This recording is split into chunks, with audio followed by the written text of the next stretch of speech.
Hello and welcome. This is Imtiaz Malik in JK Civil Services. I am here to discuss with you MCQs on science. Before I start to discuss the questions with you, I would like to tell you कि जो JKSSB का जो question पूछने का जो अब अंदाज़ है वो थोड़ा बढ़ गया है। अच्छे लेवल के क्वेश्चंस ये पूछता है, इसलिए हमें भी अपनी तैयारी अच्छे लेवल की ही करनी होगी। वो अच्छे लेवल के क्वेश्चन ही हम डिस्कस करेंगे ताकि हम एग्ज़ाम में भी कुछ कर पाएँ। तो साइंस में जो हम क्वेश्चंस करेंगे वो हम रैंडमली नहीं बल्कि टॉपिक वाइज करेंगे, ताकि हम एक टॉपिक पे किस टाइप के क्वेश्चन होंगे वो सब हम डिस्कस कर सकेंगे। आज ही हमारी पहली वीडियो है इस सेशन की, जिसमें हम जो MCQs डिस्कस करेंगे वो करेंगे डिस्टेंस, डिस्प्लेसमेंट, स्पीड, वेलोसिटी और एक्सेलरेशन पे। इन टॉपिक्स पे जितने टाइप्स के क्वेश्चंस बनते हैं, 4 से 5 टाइप्स के क्वेश्चन बनते हैं, वो सब डिस्कस करेंगे। इसकी जो टाइप्स होती है क्वेश्चंस की, या तो वो डेफिनेशन बेस्ड क्वेश्चन होंगे, या फिर वो ग्राफ बेस्ड क्वेश्चन हो सकते हैं, या फिर वो यूनिट्स एंड डायमेंशंस के बेस पे होंगे, या फिर कुछ इक्वेशंस के बेस पे होंगे। ये कुछ डिफरेंट टाइप्स बनती है इन टॉपिक्स में कि जिन चाहे वो ग्राफ बेस्ड हो, यूनिट एंड डायमेंशन बेस्ड हो, डेफिनेशन बेस्ड हो या टाइम बेस्ड हो, ये सब हम इस सेशन में डिस्कस करेंगे। तो देखते हैं हम क्वेश्चंस को।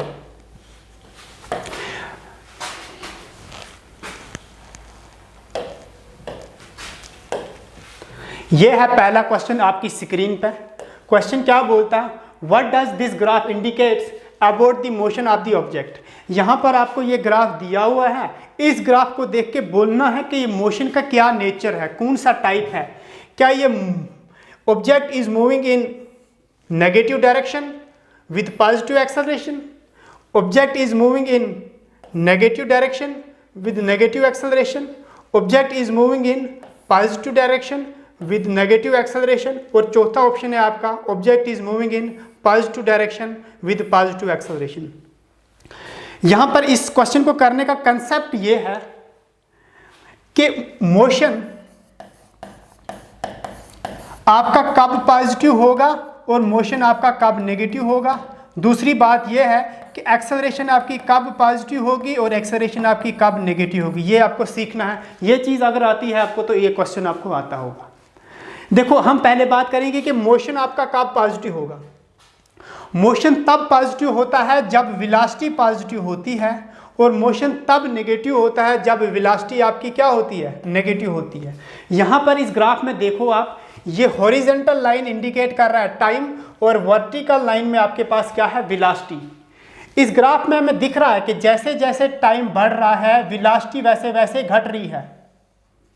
टाइम t पे वेलोसिटी इतनी है, तो वेलोसिटी तो कम हो रही है बट अभी तक नेगेटिव नहीं हुई। जब तक हॉरिजॉन्टल लाइन से ऊपर है वेलोसिटी का ग्राफ, तब तक हमारी वेलोसिटी पॉजिटिव, और जब यहाँ से नीचे आ जाएगा तो वेलोसिटी नेगेटिव हो जाएगी। और अगर वेलोसिटी नेगेटिव होगा तो मोशन का डायरेक्शन भी क्या हो जाएगा, नेगेटिव होगा। क्योंकि अभी तक वेलोसिटी हमारी क्या है, पॉजिटिव है, तो आपका मोशन क्या रहेगा, मोशन की डायरेक्शन क्या रहेगी, पॉजिटिव। दूसरी बात है कि एक्सेलरेशन कब पॉजिटिव होता है या एक्सेलरेशन कब नेगेटिव होता है। एक्सेलरेशन की डेफिनेशन होता है कि एक्सेलरेशन होता है change in velocity by time. Velocity के चेंज होने को एक्सेलरेशन बोलते हैं। अगर वेलोसिटी बढ़ती है, अगर वेलोसिटी टाइम के साथ बढ़ रही है तो आपका एक्सेलरेशन जो है वो पॉजिटिव होता है। अगर आपकी वेलोसिटी घट रही है तो एक्सेलरेशन आपका नेगेटिव होगा। तो यहाँ पर क्या दिख रहा है आपको, वेलोसिटी घट रही है, इसका मतलब एक्सेलरेशन नेगेटिव है, बट वेलोसिटी अभी पॉजिटिव ही है, मोशन क्या रहेगा आपको, पॉजिटिव। तो यहाँ पर क्या दिख रहा है आपका जो मोशन है उसकी डायरेक्शन पॉजिटिव है, बट एक्सेलरेशन जो है वो नेगेटिव है क्योंकि वेलोसिटी घट रही है। तो कौन सा ऐसा ऑप्शन है, देखो तीसरा ऑप्शन ऐसा है जिसपे object is moving in positive direction और विद नेगेटिव एक्सेलरेशन। तो पॉजिटिव डायरेक्शन, नेगेटिव एक्सेलरेशन, ये आपका ऑप्शन नंबर 3 इसका सही आंसर है।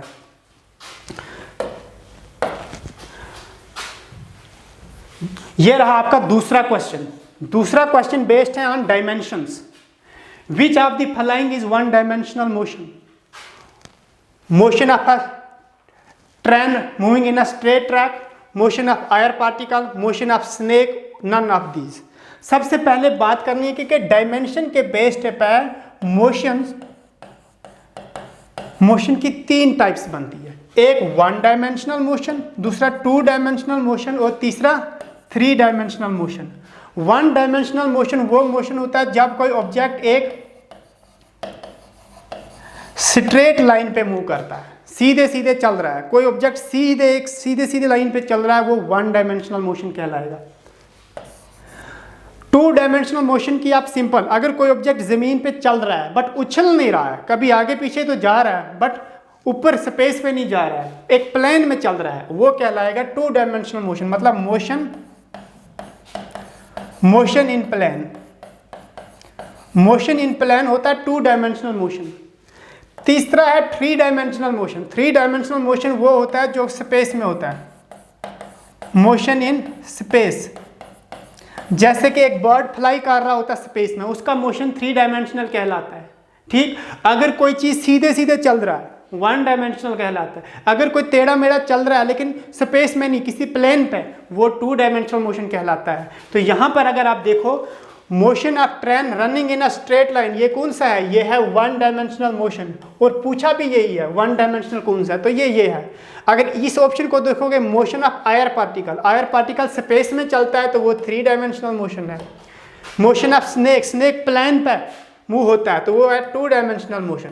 तो यहाँ पर 1 डायमेंशनल पूछा था, तो ये पहला ऑप्शन आपका सही आंसर है।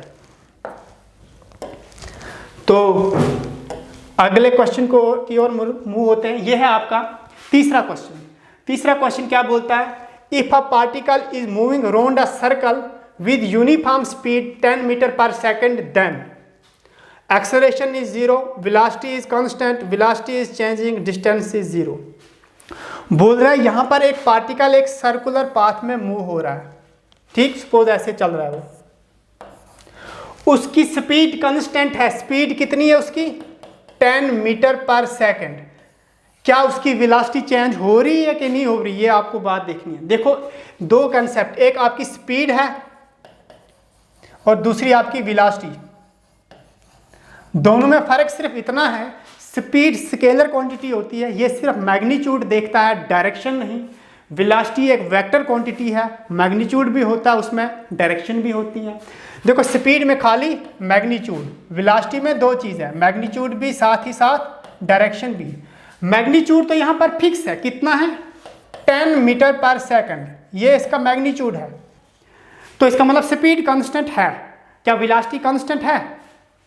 वेलोसिटी का मैग्नीट्यूड तो फिक्स है 10 मीटर पर सेकंड, लेकिन डायरेक्शन चेंज हो रही, क्योंकि वो सर्कुलर पाथ में घूम रहा है।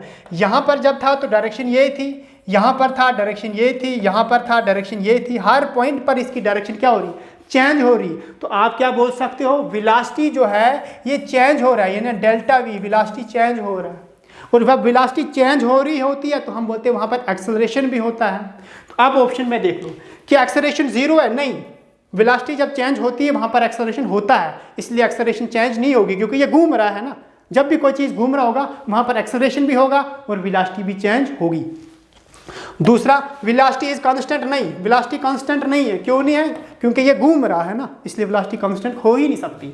तीसरा ऑप्शन, वेलोसिटी इज चेंजिंग, ये सही ऑप्शन है इसका, वेलोसिटी चेंज हो रही है। डिस्टेंस इज 0, ये कोई इससे डिस्टेंस 0 नहीं, क्योंकि जब चल रहा है तो डिस्टेंस तो 0 हो ही नहीं सकता है। ठीक है ना, वेलोसिटी यहाँ पर चेंज हो रही है। कोई भी चीज़ जब सर्कुलर पाथ में घूमे उसकी वेलोसिटी हमेशा चेंज होगी, वो इसलिए क्योंकि डायरेक्शन चेंज हो रही होती है।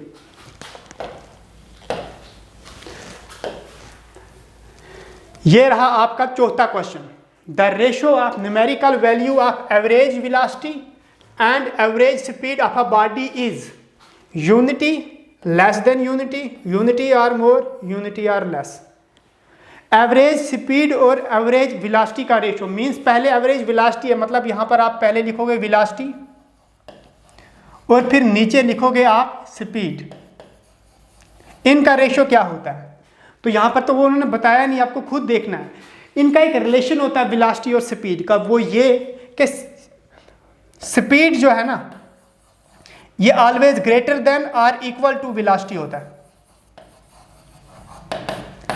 कभी भी वेलोसिटी स्पीड से ज़्यादा नहीं हो सकता। वेलोसिटी या स्पीड के बराबर होगा या स्पीड से कम होगा, और स्पीड उससे या ज़्यादा होगा या उसके बराबर होगा। अब यहाँ पर 2 केसेस बनते हैं, या तो स्पीड वेलोसिटी के बराबर होगा या फिर स्पीड वेलोसिटी से ज़्यादा होगा। तो दोनों केस हम अप्लाई करके देखेंगे। पहले केस में इक्वल वाला रखेंगे, मतलब जितनी स्पीड उतनी वेलोसिटी। सपोज वेलोसिटी 100 है और स्पीड भी 100 है, तो ये 100 और 100 डिवाइड में भी वो कैंसिल होकर कितना बनेगा, 1, वैल्यू 1 आएगी। दूसरा केस हमारा क्या हो सकता है, दूसरा केस ये हो सकता है वेलोसिटी कम हो और स्पीड ज़्यादा हो। सपोज वेलोसिटी 80 है और स्पीड 100 ही है। इसके केस में जो ये रेशो है ये लेस देन 1 आएगा, क्योंकि न्यूमरेटर छोटा है। मतलब आपका जो ये रेशो है average velocity to average speed, या वो यूनिटी हो सकता है 1 मीन यूनिटी, या फिर उससे कम होगा। ठीक है ना, तो यहाँ पर ऑप्शन देखें, यूनिटी ये तो है लेकिन उससे कम भी हो सकता है, लेस देन यूनिटी ये भी है, बट हमें जो मोस्ट अप्रोप्रिएट यहाँ पर हमारा क्या वैल्यू आ रहा है, 1 और लेस देन 1, तो ये ऑप्शन है आपका यूनिटी और लेस, ये इसका मोस्ट अप्रोप्रिएट आंसर आएगा। तो अगला क्वेश्चन देखते हैं हम। The slope of tangent drawn on a position time graph at any instant is equal to the instantaneous velocity acceleration force momentum. बोलता आपके पास एक ग्राफ है पोजीशन और टाइम का, उसका टेंजेंट क्या देता है आपको, मतलब ये एक साइड आपने टाइम रखा है, दूसरी साइड पोजीशन मींस डिस्प्लेसमेंट होगा, पोजीशन से आपका डिस्प्लेसमेंट निकलेगा। ये सपोज इनका ग्राफ है, पार्टिकल स्टार्टिंग में इतना मूव हुआ, फिर बाद में इतना मूव हुआ। सपोज यहाँ से लेकर यहाँ तक हम इसका टेंजेंट निकालेंगे। टेंजेंट निकालने के लिए आपको क्या करना है, देखो ये ऐसे लाइन ड्रा करो, वर्टिकल लाइन को आप इस हॉरिजॉन्टल लाइन से डिवाइड करो। ये वर्टिकल लाइन क्या है आपका, वर्टिकल लाइन आपका क्या बोलता है, वर्टिकल लाइन आपका बोलता है डिस्प्लेसमेंट, और हॉरिजॉन्टल लाइन क्या इंडिकेट कर रहा है, टाइम। डिस्प्लेसमेंट को जब आप टाइम से डिवाइड करोगे तो आपको वेलोसिटी मिलेगी, तो इसका एग्जैक्ट आंसर क्या है, velocity. Tangent drawn on a position time graph हमेशा क्या देगा, वेलोसिटी देगा।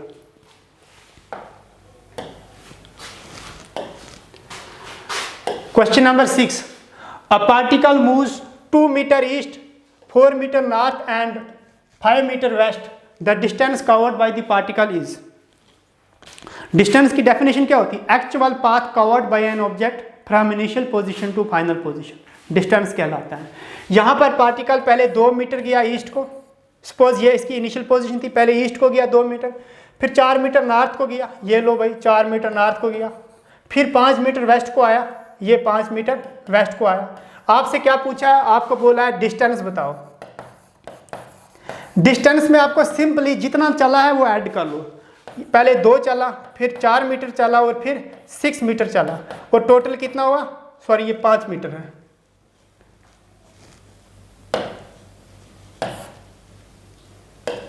फिर 5 मीटर चला, तो टोटल कितना हुआ, 6 और 5 11, ये 11 मीटर चला है टोटल, और आपका ये वाला ऑप्शन इसका सही आंसर आएगा। जब भी डिस्टेंस की बात आएगी आपको ये डायरेक्शन की कोई परवाह नहीं करनी, जितना चला है वो सब क्या करते जाओ, आप ऐड करते जाओ, वो आपका डिस्टेंस होगा।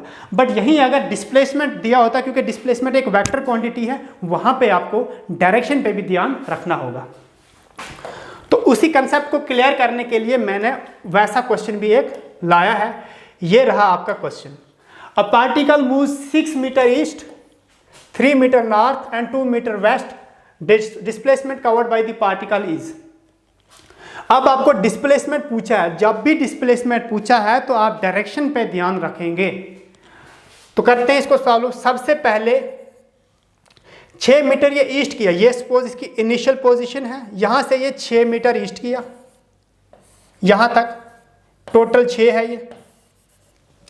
फिर इसने 3 मीटर नॉर्थ किया, ये तो कोई बात नहीं, ये 3 मीटर नॉर्थ गया। फिर ये 2 मीटर वापस आया वेस्ट की तरफ, तो ये 2 मीटर मानेंगे हम वेस्ट की तरफ। आपका बोला डिस्प्लेसमेंट कितना होगा, जब भी ये इसकी यहाँ पे रुकी आप, ये इसकी फाइनल पोजीशन होगी। डिस्प्लेसमेंट का सिंपल डेफिनेशन क्या है, इनिशियल पोजीशन से फाइनल पोजीशन आप सीधे एक लाइन ड्रा करो, ये आपका क्या कहलाएगा, डिस्प्लेसमेंट। इस लाइन की जो लेंथ होगी वो डिस्प्लेसमेंट होगी। अब इस लाइन की लेंथ हमें मेजर करनी है। सिंपल टेक्निक, आप क्या करो, यहां इस फाइनल पोजीशन से एक ये लाइन ड्रा करो आपने, ये आपको ये पता होना चाहिए और दूसरी ये वाली लेंथ पता होनी चाहिए। तो आप ये वाली लेंथ निकाल दोगे, ये आपका डिस्प्लेसमेंट है। देखो पूरा यहाँ से लेकर यहाँ तक कितना था 6, ये अगर 2 मीटर है तो यहाँ से लेकर यहाँ 2 मीटर होगा। टोटल अगर यहाँ से लेकर ये 6 है, उस ये वाला कितना बचेगा, ये अगर 2 है तो ये कितना होगा 4 मीटर होगा, क्योंकि ये 3 था तो ये वाली लेंथ भी 3 मीटर होगी। अब आपको ये वाली लेंथ और ये वाली लेंथ मालूम है, ये 4 मीटर है, ये 3 है और ये निकल जाएगा। कैसे? Pythagoras theorem. पाइथागोरस थ्योरम बोलता है कि ये जो हाइपोटेन्यूज का स्क्वायर है ये base under root base square plus perpendicular square, means ये जो डिस्प्लेसमेंट s है ये अंडर रूट यहाँ से लेकर यहाँ तक कितना 4 का स्क्वायर प्लस 3 का स्क्वायर के बराबर होगा। और वो कितना होगा, 4 का स्क्वायर कितना आएगा 16, 3 का स्क्वायर 9 और वो 16 और 9 रूट 25, अंडर रूट 25 किसके बराबर होगा 5 के बराबर। तो यहाँ पर ऑप्शन ये है आपके पास सेकंड वाला ऑप्शन, 5 मीटर यहाँ पर क्या आया आपका डिस्प्लेसमेंट आया। अगर यहाँ डिस्टेंस पूछा होता तो आपको कुछ भी नहीं ये सारा स्यापा नहीं करना था, सीधे सीधे ऐड करना था, 6 और 3 9 और 2 11, तो आपका डिस्टेंस सीधे सीधे 11 मीटर आता। लेकिन डिस्प्लेसमेंट के लिए आपको डायरेक्शन पे ध्यान देना पड़ता है क्योंकि वेक्टर क्वांटिटी है।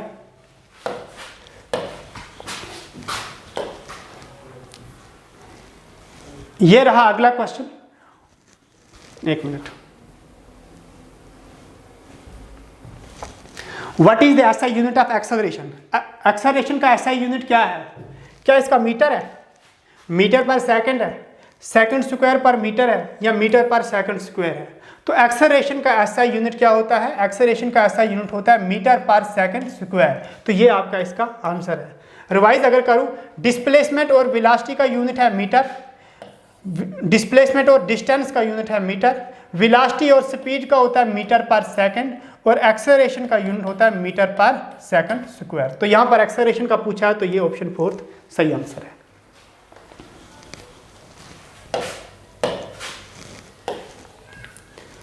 Question number 9, what is the dimensional formula of speed? देखो यूनिट्स और डायमेंशंस ये दोनों पूछे जा सकते हैं। पहले यूनिट्स पूछते थे, क्या पता इस बार डायमेंशन पूछ लिया।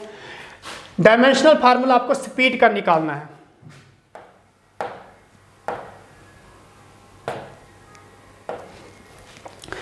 देखो ये डायमेंशंस आपको अगर यहां समझ नहीं आ रही तो ये ऐसा है, ये क्या है, ये है m की पावर 1, l की पावर 1 और t की पावर -2। ये क्या है, ये है m की पावर 0, l की पावर 1 और t की पावर -1। डायमेंशंस को हमेशा स्क्वायर ब्रैकेट में रखते हैं। ये क्या है आपका m की पावर 0, l की पावर 1 और t की पावर 1, और ये वाला क्या है, ये कुछ भी नहीं है। इनमें से स्पीड का डायमेंशन क्या है? देखो डायमेंशन जब निकालने हैं ना, आपको 3 चीज़ें फंडामेंटल क्वांटिटीज़ पे, ये किस पे डिपेंड करता है। यहाँ से पता चलता है कि स्पीड किस किस क्वांटिटी पे डिपेंड करता है। देखो आपका स्पीड किसके बराबर होता है? स्पीड बराबर होता है डिस्टेंस अपॉन टाइम। जो भी डिस्टेंस है ये एक लेंथ होती है। डिस्टेंस के लिए हम l यूज करते हैं और टाइम के लिए हम t यूज करते हैं, l अपॉन t। तो इसको अगर आप सीधे कर लो, l की पावर 1 और t को ऊपर लाओगे t की पावर -1। m तो है नहीं तो m की पावर क्या लिख लो 0। ये डायमेंशनल फार्मूला आएगा स्पीड का, m0 l1 t -1, ये थर्ड ऑप्शन, ये इसका सही आंसर आएगा। तो अगर आपको मैं इन तीनों चीज़ों का डायमेंशन आपको करा दूं, स्पीड और वेलोसिटी का भी यही आएगा। एक्सेलरेशन का डायमेंशनल फार्मूला है m0 l1 t -2, और डिस्टेंस और डिस्प्लेसमेंट का है मास पे वो डिपेंड नहीं करता, वो सिर्फ और सिर्फ एक लेंथ होती है, लेंथ पे डिपेंड करता है। t वहाँ पर 0 आएगी। यहाँ से पता चलता है वो किस पे डिपेंड करता है। भाई स्पीड डिपेंड करता है लेंथ पे और टाइम पर, एक्सेलरेशन भी डिपेंड करता है लेंथ और टाइम पर, डिस्टेंस और डिस्प्लेसमेंट सिर्फ और सिर्फ लेंथ पर डिपेंड करता है। तो ये डायमेंशन है, आप लिख सकते हो।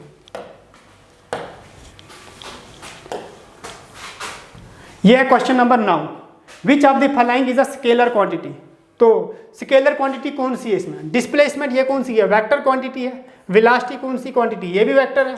एक्सेलरेशन भी वेक्टर है। स्पीड हमारी स्केलर क्वांटिटी है। यहाँ पे स्केलर पहुंची है तो स्पीड स्केलर क्वांटिटी आ गई, ठीक है ना।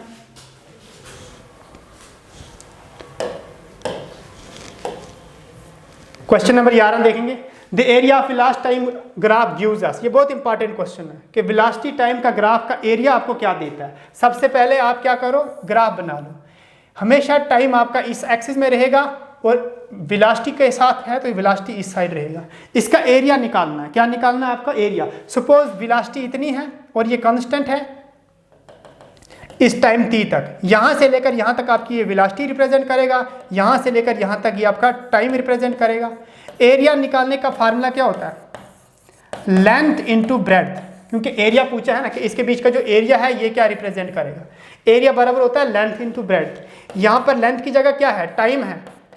ब्रेड्थ की जगह क्या है आपकी? वेलोसिटी है। टाइम इंटू वेलोसिटी, तो क्या आ जाएगा?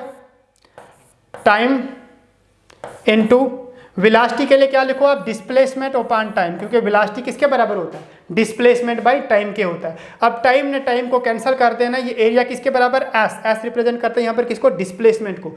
तो एरिया जो है वेलोसिटी टाइम ग्राफ का क्या रिप्रेजेंट करेगा? डिस्प्लेसमेंट रिप्रेजेंट करेगा। तो ये इसका आंसर आएगा।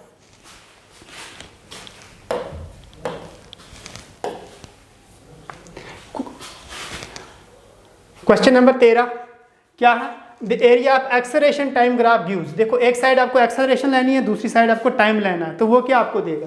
तो वैसे ही सेम करना जैसे पहले की, आपको रिवाइज हो जाएगा। यहाँ पे आपका एक्सेलरेशन है और यहाँ पर आपकी टाइम है। इनका एरिया क्या देगा? ये एरिया निकालना है। तो ये वर्टिकल लाइन क्या है आपकी? एक्सेलरेशन है। ये हॉरिजॉन्टल लाइन क्या है? ये आपका टाइम है। एरिया निकालने का फार्मूला क्या है? वही लेंथ इंटू ब्रेड्थ। लेंथ कितना है आपका? टाइम है। ब्रेड्थ क्या है आपकी? एक्सेलरेशन है। तो आप इसको और लिख लो, टाइम इंटू एक्सेलरेशन किसके बराबर होता है? Velocity upon time. आप इस टाइम ने टाइम को कैंसिल कर दिया, आपके पास क्या बच गया? वेलोसिटी बच गया। तो वेलोसिटी एक्सेलरेशन टाइम ग्राफ का जो एरिया है ये रिप्रेजेंट क्या करता है? वेलोसिटी रिप्रेजेंट करता है। तो ये आपका ऑप्शन सही है।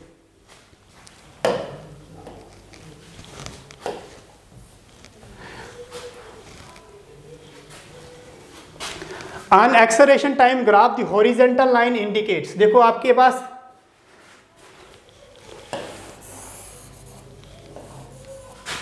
एक साइड एक्सेलरेशन है और एक साइड क्या है? टाइम है। अगर हॉरिजॉन्टल लाइन है, मतलब ये आप लाइन लगाओगे, ये क्या इंडिकेट करेगा? देखो अगर सीधे सीधे हॉरिजॉन्टल लाइन है, इसका मतलब एक्सेलरेशन ना बढ़ रहा है ना घट रहा है। इसका मतलब एक्सेलरेशन जो है वो क्या है? कांस्टेंट है, यूनिफॉर्म है। अगर ये नीचे को आता तो हम बोलते हैं, मतलब अगर ये ऐसे आता हम बोलते हैं एक्सेलरेशन घट रहा है।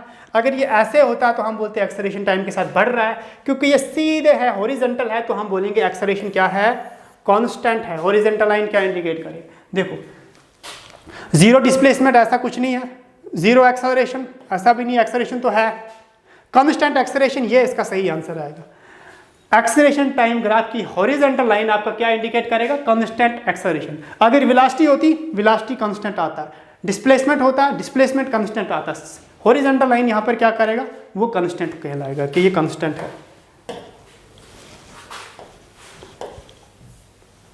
Question number 14, the position of a particle moving with time t as x is equal to 3t square minus 2t cube, find the velocity of the particle at time t is equal to 2 second. ये एक अच्छे level का question है, 11th class में ऐसे question पूछते हैं। देखो यहाँ पे बोल रहा है कि आपका जो पोजीशन है x वो है कितना? 3t square minus 2t cube. आपको निकालना है वेलोसिटी कब? जब टाइम t होगा 2 सेकेंड। आपने पढ़ा भी है ना, क्योंकि जो फाइनेंस अकाउंट असिस्टेंट के मैथमेटिकल सेक्शन में एक आपका टॉपिक है लिमिट्स एंड डेरिवेटिव्स, वहाँ पर आपने डेरिवेटिव्स पढ़ाई है, वही डेरिवेटिव्स का कंसेप्ट यहाँ पे यूज होगा। क्योंकि वेलोसिटी की डेफिनेशन क्या होती है? Change in position, rate of change of displacement in dx upon dt। आपको डेरिवेटिव करना है, इसका डिफरेंशिएशन करनी है, तो कर लो आप d अपॉन dt। x की जगह आप ये वैल्यू पुट कर लो आप,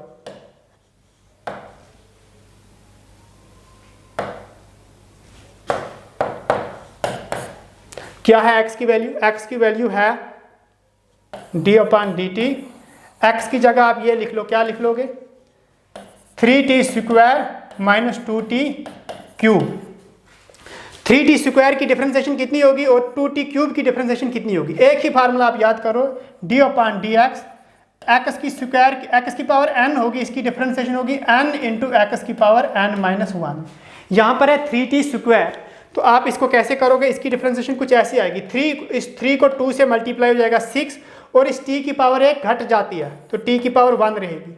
यहाँ पर ये माइनस है, इस 3 को इस 2 से मल्टीप्लाई करो, 3 2 हो जाएगा 6 और इस t की पावर 1 घट जाएगी तो t की पावर हो जाएगी 3 थी तो अब 2 रहेगी। ये आपकी वेलोसिटी आई, बट आपको वेलोसिटी उस समय बोलनी है कि जब टाइम कितना हो, 2 सेकंड हो, तो आपको t की जगह 2 सेकंड पुट करना है। यह आया 6, t की जगह आया 2, -6 t की जगह 2, लेकिन यहाँ पे स्क्वायर है। अब देखो 6 × 2 कितना हो जाएगा, 12 बन जाएगा, -6 2 का स्क्वायर कितना हो जाएगा 4, तो आप इसको कर लो 12 - 6 4 24, 12 - 24 किसके बराबर आएगा, ये -12 के बराबर आ जाएगा। तो आपकी वेलोसिटी क्या आएगी, -12 मीटर पर सेकंड।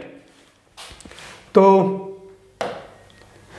इसके लिए कंसेप्ट ये है कि जब आपको डिस्प्लेसमेंट दिया हो उसको डिफरेंशिएट करके वेलोसिटी मिलेगा, वेलोसिटी दिया हो डिफरेंशिएट करके एक्सेलरेशन मिलेगा। ये लास्ट क्वेश्चन है आज की इस वीडियो का, वो ये है equation of motion v = u + at represent, ये इक्वेशन ऑफ मोशन है v = u + at, इसमें u क्या रिप्रेजेंट करता है, देखो इस इक्वेशन में v रिप्रेजेंट करता है फाइनल वेलोसिटी, u रिप्रेजेंट करता है इनिशियल वेलोसिटी और a रिप्रेजेंट करता है एक्सेलरेशन और t रिप्रेजेंट करता है यहाँ पर टाइम। आपसे u पूछा है तो u क्या रिप्रेजेंट करता है, इनिशियल वेलोसिटी, ये इसका सही आंसर है। इन इक्वेशंस ऑफ मोशंस को अगर मैं एक बार आपको क्विकली रिवाइज कराऊं, 3 इक्वेशंस ऑफ मोशंस हैं। पहली यही है v = u + at, दूसरी इक्वेशन है motion of v² - u² = 2as, और तीसरी क्या है s = ut + ½ at²। और सबसे important concept in equations of motions का ये है कि ये वैलिड होती है एक ही सिचुएशन में, वो ये है कि जब आपका मोशन ऐसा है कि उसकी एक्सेलरेशन क्या है, कांस्टेंट है। अगर एक्सेलरेशन कांस्टेंट है तभी ये इक्वेशंस ऑफ मोशंस वैलिड होती है, अगर ये एक्सेलरेशन कांस्टेंट ना हो तो ये इक्वेशंस ऑफ मोशंस वैलिड नहीं होंगी। तो ये थे आज के कुछ 15 questions related to distance, displacement, velocity and acceleration. अब हम मिलेंगे नेक्स्ट वीडियो में जहाँ पे हम laws of motion, mass, weight etcetera पे क्वेश्चन डिस्कस करेंगे नेक्स्ट वीडियो में।